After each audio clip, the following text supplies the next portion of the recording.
अस्सलाम वालेकुम students, welcome back to my channel. हम लोगों ने चैप्टर 10 स्टार्ट किया हुआ है इलेक्ट्रोकेमिस्ट्री का और हम लोग पढ़ रहे हैं एक्सप्लेनेशन ऑफ इलेक्ट्रोलिसिस।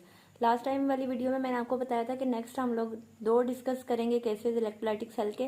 पहला केस है आपके पास फ्यूज सेल्स का और सेकंड केस हम लोगों ने डिस्कस करना है एक्वस फॉर्म का। तो पहले हम फ्यूज्ड जो साल्ट्स हैं उनको देखते हैं कि ये क्या चीज़ होती है। बच्चे, फ्यूज साल्ट्स में हम जो अपना इलेक्ट्रोलाइट यूज़ कर रहे हैं वो सिर्फ विदाउट उसको वाटर मिक्सिंग में यूज करें। लाइक अगर आप कह लें आपने NaCl यूज किया है, आपने CaCl2 यूज किया है, तो सिर्फ उसी का इलेक्ट्रोलाइटिक सोल्यूशन यूज होगा। लाइक आप अपना सोल्यूशन ले, उसको मेल्ट करें हल्का सा। मेल्ट करने से क्या होता है कि वो लिक्विड स्टेट में आ जाता है। जब वो लिक्विड फॉर्म में आता है तो वो आइंस में कन्वर्ट होता है, जिसकी वजह से वो मोल्टन फॉर्म में आता है।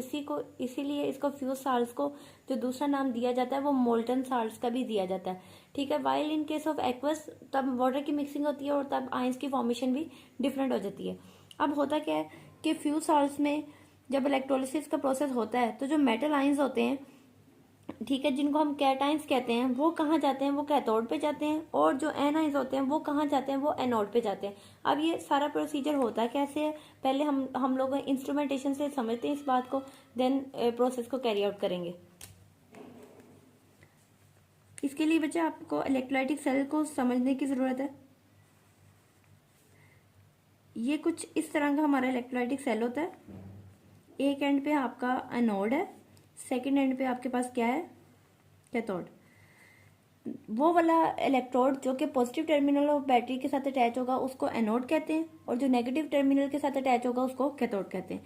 तो मैंने यहाँ पे बैटरी अटैच की, पॉजिटिव एंड नेगेटिव टर्मिनल। जो पॉजिटिव के साथ अटैच है वो आपका है एनोड, उस पर आ गया पॉजिटिव चार्ज। वाइल जो नेगेटिव पे अटैच है वो उस पर आ गया नेगेटिव चार्ज और उसको हम कहते हैं कैथोड। और पॉजिटिव टर्मिनल को हम क्या कहते हैं? एनोड। ये हमारा सेटअप तैयार हो चुका है इलेक्ट्रोलाइटिक सेल का। देन हम इसमें क्या इंट्रोड्यूस करवाते हैं? अपना इलेक्ट्रोलाइट। इलेक्ट्रोलाइट मतलब ऐसा सब्सटेंस जिसकी हम लोगों ने मजीद सेपरेशन करनी है। अगर देखें ना, एक बात है कि इलेक्ट्रोलाइटिक सेल या गैल्वेनिक सेल की हमें जरूरत क्यों पड़ती है। अगर मैं आपसे कहूं कि बच्चे आपके पास NaCl है, आप मुझे इसमें से सोडियम और क्लोरीन सेपरेट करके दिखाएं, तो आप कभी भी घर में बैठ के या उसको हीट करके या उसको तोड़ के आप कभी भी सोडियम और क्लोरीन को सेपरेट नहीं कर सकते। इन मेटल्स की सेपरेशन के लिए हम लोग को क्या चीज चाहिए होती है? हमें इलेक्ट्रोलाइटिक सेल्स चाहिए होते हैं जो कि मेटल्स को सेपरेट करते हैं उनके स्पेसिफिक इलेक्ट्रोड्स पे। ये किस तरह सेपरेशन होती है ये मैं आपको करके दिखाती हूँ। फर्स्ट करें, मैं आपको कहती हूँ कि आपके पास है इलेक्ट्रोलाइट है NaCl। आपने इसको मोल्टन फॉर्म में यूज किया। मोल्टन फॉर्म में जब आपने इसको यूज किया तो ये अपने आइंस में कन्वर्ट हो गया, मतलब आयनाइजेशन का प्रोसेस हुआ जिससे एक पॉजिटिव आयन बना और एक नेगेटिव आयन बना। तो हमारे पास सोल्यूशन में पॉजिटिव आयंस और नेगेटिव आयंस हैं, कुछ पॉजिटिव हैं कुछ नेगेटिव हैं।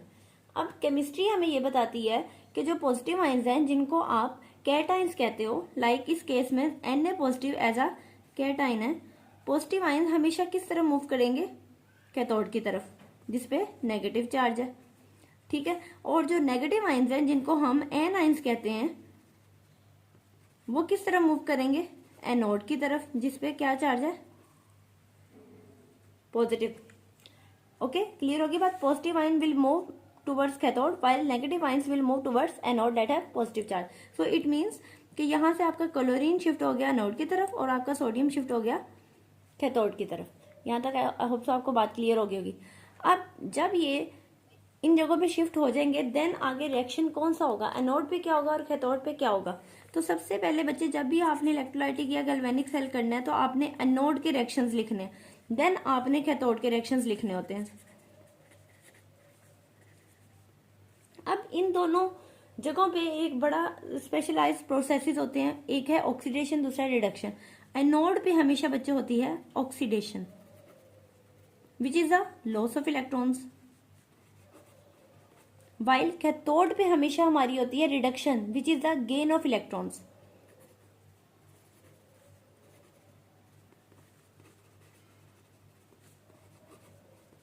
अब जब आपने ये सेटअप बिल्डअप कर ली है, जो सोडियम आयंस हैं वो आपके कैथोड पे चले गए, क्लोरीन आपका एनोड पे चला गया। जब क्लोरीन एनोड पे गया, एनोड पे जाके वो क्या होगा? ऑक्सीडाइज होगा। इट मींस वो अपने इलेक्ट्रॉन्स को लूज करेगा।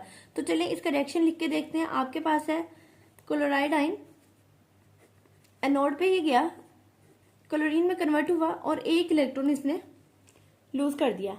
अब हमें पता है कि क्लोरीन कभी भी इनर्ट फॉर्म में एग्जिस्ट नहीं करता, वो हमेशा मॉलिक्यूल के फॉर्म में एग्जिस्ट करता है। It means at a time chlorine के 2 मॉलिक्यूल्स एनोड पे जाएंगे, 2 इलेक्ट्रॉन्स रिलीज होंगे और इन रिटर्न हमें क्या मिलेगा, हमें क्लोरीन गैस मिलेगी। कहाँ पे, एनोड पे। एनोड पे हम अब हमारा प्रोडक्ट को क्या बना है बच्चे, Cl2 in the form of gas. Chlorine gas आपको कहाँ मिल गई है, एनोड के ऊपर। देन ये जो इलेक्ट्रॉन्स यहाँ पे रिलीज हुए हैं, ये क्या करेंगे, ये एक्सटर्नल सर्किट में ट्रेवल करेंगे। जो इलेक्ट्रॉन्स, दोबारा मैं रिपीट कर रही हूँ, जो इलेक्ट्रॉन क्लोरीन ने एनोड पे रिलीज किए हैं वो external circuit through out the battery वो कहाँ ट्रेवल करेंगे, कैथोड की तरफ। वाइल जो आपका इलेक्ट्रिक करंट है वो कहाँ ट्रेवल हो रहा है, वो थ्रू आयंस ट्रेवल होता है within the electrolytic cell. Got it. अब बच्चे ये इलेक्ट्रॉन्स पहुंच चुके हैं कैथोड पे, और कैथोड पे हमारा कौन सा प्रोसेस होता है, reduction, which is the gain of electrons. और हमारे पास कैथोड पे कौन सा आयन गया है, सोडियम आयन। आपके पास है सोडियम आयन। जितने इलेक्ट्रॉन क्लोरीन ने लूज किए हैं उतने ही इलेक्ट्रॉन्स जाएंगे कैथोड पे और उतने ही वो वाला इलेक्ट्रोलाइट उसको एक्सेप्ट करेगा। मीन्स सोडियम 2 इलेक्ट्रॉन्स एक्सेप्ट करेगा, ठीक है, और हमारे पास क्या बन जाएगी, सोडियम बन जाएगा in the form of solid. 2 electrons हैं, इट मीन्स 2 सोडियम के मॉलिक्यूल्स होंगे और 2 सोडियम के हमें मेटल्स के आयंस मेटल मिल जाएगी sodium in the form of solid at cathode. तो बच्चे देखें यहाँ पे आपके जो प्रोडक्ट्स हैं, एनोड पे हमारे पास आ गई क्लोरीन गैस और कैथोड पे हमारे पास आ गया sodium in the form of solid. यहाँ पे अगर मैं आपसे कोई भी एलिमेंट कहूँ, मैं अगर आपसे कह दूं कि आपके पास है CaCl2, इसकी आयनाइजेशन करवाएं, ये बनाएगा Ca positive plus chlorine negative, ठीक है। अब हमें पता है क्लोरीन ने चले जाना है एनोड पे क्योंकि उस पे नेगेटिव चार्ज है, और कैल्शियम ने चले जाना है कैथोड पे क्योंकि उस पे पॉजिटिव चार्ज है। इट मीन्स इस केस में भी एनोड पे क्या बनेगी आपके पास, क्लोरीन गैस, और कैथोड पे हमारे पास क्या बन जाएगा, calcium in the form of solid. देखिए अगर यहाँ पे आपको मैं नेक्स्ट एग्जांपल आपसे कहूं कि आपके पास है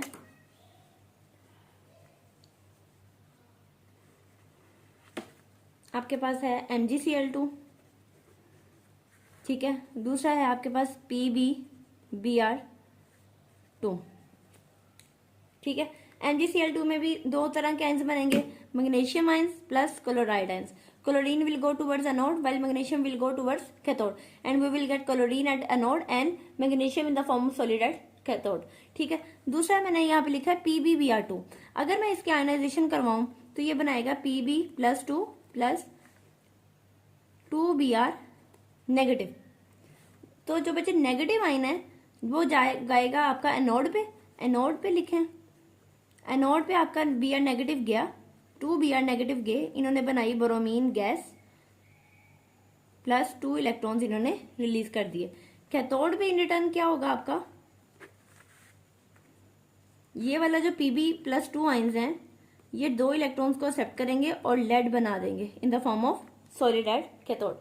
तो देखिए यहाँ पे मॉलिक्यूल को देख के उसके आप प्रोडक्ट्स को प्रिडिक्ट कर सकते हो। प्रिडिक्ट करने का मतलब ये होता है कि आप अंदाजा लगा सकते हो कि यहाँ पे कौन सा मॉलिक्यूल बनने जाएगा कैथोड पे या क्या बनेगा एनोड पे। लेकिन in case of aqueous solutions आप प्रोडक्ट को प्रिडिक्ट नहीं कर सकते क्योंकि वहां पे वाटर मॉलिक्यूल्स की भी इन्वॉल्वमेंट हो जाती है, वाटर आयंस भी इन्वॉल्व हो जाते हैं रिएक्शंस के अंदर, ठीक है। और दूसरी एक one of the major fact, यहाँ पे मैंने बच्चे इनएक्टिव इलेक्ट्रोड्स यूज किए हैं। इलेक्ट्रोड्स जो है ना, ये एनोड है या चाहे कैथोड है, इलेक्ट्रोड्स जो हैं यहाँ पे वो इनएक्टिव फॉर्म में है। इनएक्टिव मीन्स कि इलेक्ट्रोड्स जो हैं वो टेक पार्ट नहीं ले रहे रिएक्शन में, ठीक है। अगर इलेक्ट्रोड्स एक्टिव होते तो इलेक्ट्रोप्लेटिंग का प्रोसेस चल सकता था वो, लेकिन उसको हम नेक्स्ट वीडियो में डिस्कस करेंगे। अभी जो हम डिस्कस कर रहे हैं वो ये है कि इलेक्ट्रोड्स आपके इनएक्टिव हैं, ठीक है। प्रोडक्ट्स जो हैं वो हम प्रिडिक्ट कर सकते हैं, ठीक है। मोस्टली एनोड पे क्लोरीन गैस बन रही है और कैथोड पे आपका डिजायर्ड मेटल बन रहा है, लाइक Mg बन रहा है, सोडियम है, लेड है, ओके। तो यहाँ तक फर्स्ट केस था। इसका नेक्स्ट वीडियो में हम इंशाल्लाह सेकंड केस को डिस्कस करेंगे जिसमें आप एक्वस फॉर्म में सोल्यूशन को यूज करेंगे। Thank you so much, take care and अल्लाह हाफिज।